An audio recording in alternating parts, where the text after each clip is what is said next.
seen his tears, and I'll change it. This is by no means the only place in the Bible that says, makes the point which I'm trying to make today. It's just one of the more spectacular. And the story is so important, it occurs not only in 2 Kings, but it's told again in the prophet Isaiah. Isaiah tells the story. Don't look. Why is omniscience contrary to the gospel? Because if God knew everything in advance, and if Isaiah knew it and Hezekiah knew it, there would have been no point in his praying at all. God says, you're going to die, and forget it.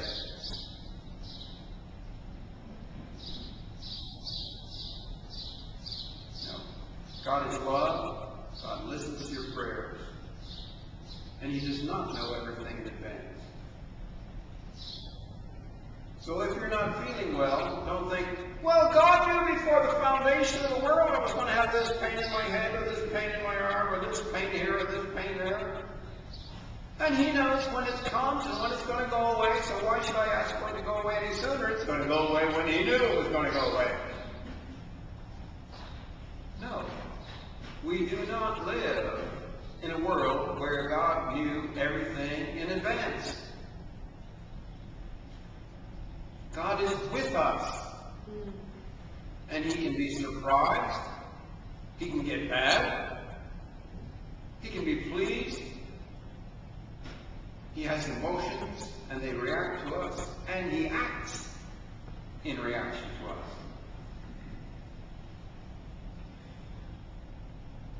Omniscience, as it's taught, means this God knowing everything in advance.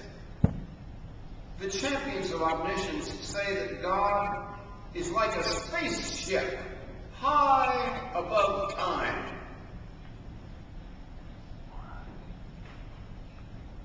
As a plane or a spaceship high above the earth would look down on the United States on the Mississippi River and see a steamship moving along, which was yesterday in New Orleans, and today in Memphis, and tomorrow in St. Louis. And that's past, present, and future for the steamship, but for God, he sees them all at once, all the time. He sees yesterday, he sees today, he sees tomorrow. He sees it all, and he knows it all at once. But this bit of human imagination does not fit what Jesus taught. Late in his ministry, the Sadducees came one day to challenge him about the fact of the resurrection. Sadducees didn't believe in resurrection. Pharisees did. Pharisees were very orthodox, but mean. Ever known anybody who was mean and orthodox? Bad combination. Well, after he corrected them on the matter of marriage, which is taking and giving, the way it was in the Old Testament, he said, there's not going to be any more of that. Then he said, as for the resurrection of the dead, have you not read what was said by God? I'm quoting from Matthew 22, reading from Matthew 22. I am the God of Abraham, and the God of Isaac, and the God of Jacob. He is not the God of the dead, but of the living.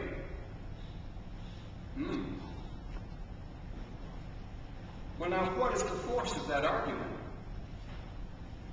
If God were like some spaceship over the universe, looking down on past, present, and future all at once, he'd be the God of Abraham, Isaac, and Jacob, and the Pharaoh, or whoever was right there in front of it, Peter and Paul and James and John, and of us.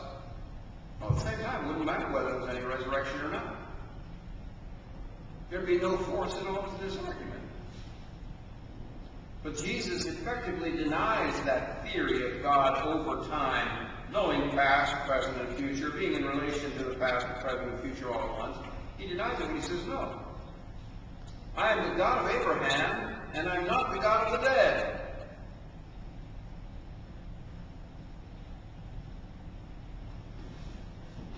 Furthermore, we see directly from the Scripture that God doesn't know all things in advance. He can be surprised.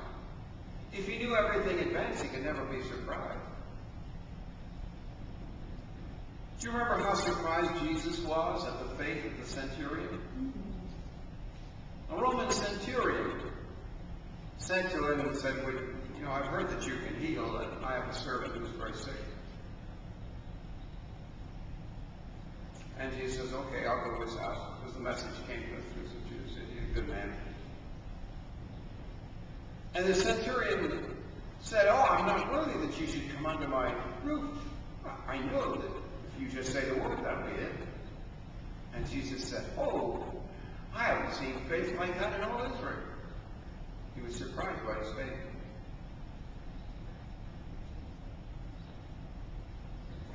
He was also surprised by the lack of faith of the disciples.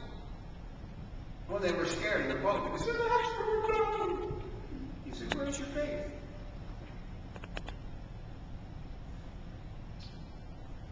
When he came to them in another storm and walked on the water, and Peter said, if that's really you, tell me to come to you.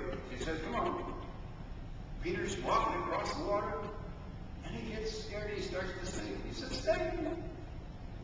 And Jesus says, why did you doubt?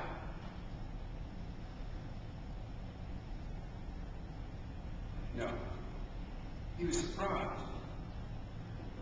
The Bible is full of statements about his feelings, his fierce anger, hot displeasure, wrath. It's dozens and dozens of times.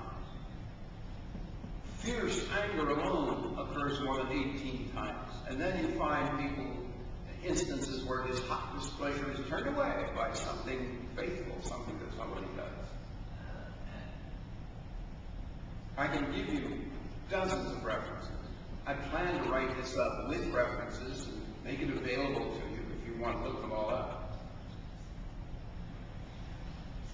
But look at Isaiah 12:1, since you perhaps somewhere near Isaiah. And there you'll see one instance where his anger is turned away.